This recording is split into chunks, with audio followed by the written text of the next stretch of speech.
नमस्कार, आप देख रहे हैं एसबीटी न्यूज। पेश है 28 मार्च सोमवार सुबह 6:15 बजे राजस्थान की बड़ी खबरें। प्रधानमंत्री नरेंद्र मोदी ने कोविड महामारी के बीच देश का निर्यात 400 अरब डॉलर के पार जाने में देश के कृषि, हस्तशिल्प एवं हथकरघा उद्योगों की भूमिका को रेखांकित करते हुए कहा कि यदि प्रत्येक देशवासी स्थानीय वस्तुओं का आग्रही हो जाएगा तो भारत की स्थानीय वस्तुओं को वैश्विक स्तर पर लोकप्रिय होने में देर नहीं लगेगी। मोदी ने आकाशवाणी पर अपने मासिक कार्यक्रम मन की बात के 87वें अंक में कहा कि यदि हर देशवासी लोकल के लिए वोकल हो जाएगा तो लोकल को ग्लोबल होते देर नहीं लगेगी। माध्यमिक शिक्षा बोर्ड की परीक्षा 24 मार्च से प्रारंभ हो गई है। इस बार माध्यमिक शिक्षा बोर्ड द्वारा कई नए निर्देश जारी किए गए हैं जिनकी केंद्राधीक्षकों को पालना करनी होगी। माध्यमिक शिक्षा बोर्ड द्वारा परीक्षा पाठ्यक्रम को घटाने के साथ साथ परीक्षा समय को भी कम कर दिया गया है। इस बार की परीक्षा 3.25 घंटे के बजाय 2.25 घंटे की हो रही है। परीक्षा में इस बार बहुविकल्पी प्रश्नों का समावेश भी किया गया है। बोर्ड निर्देशों के अनुसार परीक्षा केंद्रों पर परीक्षा के लिए एक 13 बिंदु रजिस्टर तैयार करना होगा, जिसकी पूर्ति परीक्षा के आधे घंटे बाद केंद्राधीक्षक को करनी होगी। अनुपस्थित रहे छात्रों के प्रश्न पत्रों पर वीक्षक को रोल नंबर अंकित करने होंगे और शेष प्रश्न पत्रों के साथ इन्हें केंद्राधीक्षक द्वारा सील करके रखना होगा। यूक्रेन रूस युद्ध की वजह से भारत लौटने वाले विद्यार्थियों की पढ़ाई अभी भी अधर झूल में है। हालांकि यूक्रेन के कुछ मेडिकल कॉलेजों ने पिछले दिनों ऑनलाइन क्लास शुरू करवा दी, लेकिन विद्यार्थियों को ऑफलाइन कक्षाओं का इंतजार है। विद्यार्थियों का कहना है कि युद्ध की वजह से ऑनलाइन कक्षाएं भी काफी प्रभावित हो रही हैं। मोबाइल नेटवर्क भी चुनौती बना हुआ है। इधर करीब 1 महीने से दोनों देशों के बीच जारी तनाव का दौर कम होने का नाम नहीं ले रहा है। आम आदमी पार्टी ने राजस्थान में अगले साल होने वाले विधानसभा चुनाव की तैयारियों का आगाज कर दिया है। जयपुर के बिड़ला सभागार में रविवार को पार्टी के कार्यकर्ता सम्मेलन में 1000 से ज्यादा लोगों ने पार्टी की सदस्यता ग्रहण की। इस दौरान केंद्रीय नेतृत्व के निर्देश पर संगठन की प्रदेश और सभी अग्रणी संगठनों की सभी कार्यकारिणियों को भंग करने का बड़ा फैसला लिया गया है। अब नए सिरे से पदाधिकारियों की नियुक्ति की जाएगी। रणथंभौर आने वाले पर्यटकों को यदि रणथंभौर के ही दूसरे डिवीजन करौली के कैला देवी अभयारण्य से भी जोड़ा जाएगा तो न केवल रणथंभौर बल्कि करौली जिले में भी पर्यटन को नए आयाम मिल सकते हैं।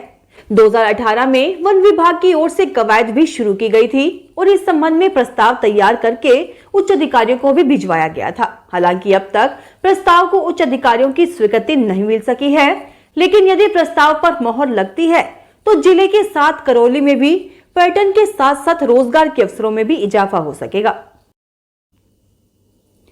हनुमानगढ़ जंक्शन की सब्जी मंडी में जगह कम होने से हो रही अव्यवस्था को लेकर इसे शिफ्ट करने की मांग उठने लगी है। इनकी मांग है कि नवा बाईपास पर एकल सब्जी मंडी स्थापित करने को लेकर जल्द से जल्द विकास कार्य करवाए जाएं और इस मंडी को यहां से शिफ्ट किया जाए।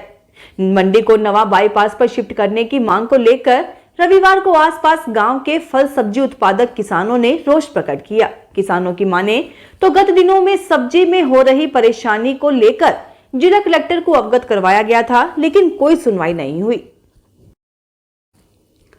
केंद्रीय कृषि एवं किसान कल्याण राज्य मंत्री कैलाश चौधरी ने कहा कि यदि केंद्र सरकार द्वारा लाई गई नई शिक्षा नीति और उसके प्रयासों से शिक्षा में व्यापक सुधार एवं उच्च शिक्षा के क्षेत्र में एक बड़ा बदलाव देखने को मिलेगा। चौधरी ने राजस्थान विश्वविद्यालय एवं महाविद्यालय शिक्षक संघ राष्ट्रीय की ओर से आयोजित 60वें प्रांतीय अधिवेशन के उद्घाटन सत्र को संबोधित करते हुए कहा कि केंद्र की मोदी सरकार द्वारा लाई गई राष्ट्रीय शिक्षा नीति 2020 के तहत सभी चुनौतियों का समाधान करने के लिए एक बहुत ही व्यवस्थित और संगठित प्रयास किया गया है, ताकि उच्च शिक्षा के क्षेत्र के समग्र पुनर्गठन को नए भारत की आवश्यकताओं के अनुरूप बनाया जा सके। राजस्थान के भारतीय जनता पार्टी प्रदेश अध्यक्ष डॉक्टर सतीश पूनिया सोमवार को सिरोही और मंगलवार को जालोर जिले के दौरे पर रहेंगे। उनके दौरे का जारी कार्यक्रम के अनुसार डॉक्टर पूनिया 28 मार्च को सुबह अहमदाबाद से सुबह 6 बजे प्रस्थान कर पूर्वान्ह लगभग 11 बजे आबू रोड पहुंचेंगे, जहां वह रोड शो के जरिए पहुंचकर विधानसभा आबू और रेवदर के कार्यकर्ता सम्मेलनों को संबोधित करेंगे। प्रधानमंत्री नरेंद्र मोदी ने राष्ट्र निर्माण के उद्देश्यों को प्राप्त करने के लिए सामूहिक प्रयास की आवश्यकता पर बल देते हुए रविवार को कहा कि भारत की ऐसी धारणा कभी नहीं रही कि सरकारें सब कुछ करेंगी। मोदी ने अहिंसा यात्रा संपूर्ण कार्यक्रम को संबोधित करते हुए कहा कि भारत में यह धारणा कभी नहीं रही कि सरकारें सब कुछ करेंगी अथवा जो सत्ता में है वही सब कुछ करेंगे। यह भारत का स्वभाव कभी नहीं रहा है। हमारे देश में राजनीतिक, आध्यात्मिक और सामाजिक सभी अधिकारों की समान भूमिका रही है। देश में कर्तव्य हमारा धर्म रहा है। प्रधानमंत्री ने तेरापंथी आचार्य महाश्रमण जी और उनके सभी शिष्यों को 7 साल में ऐतिहासिक 18,000 किलोमीटर की यात्रा पूरी होने पर बधाई दी।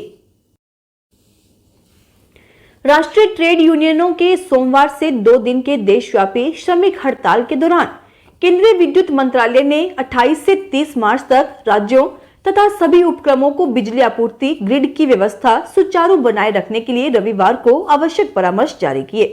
मंत्रालय की ओर से जारी बयान के मुताबिक अस्पताल, रक्षा और रेलवे जैसी अनिवार्य सेवाओं को बिजली की आपूर्ति सुनिश्चित रखने के लिए सभी क्षेत्रीय राज्य नियंत्रण कक्ष के अधिकारियों को सतर्क और हाई अलर्ट पर रहने के निर्देश दिए गए हैं।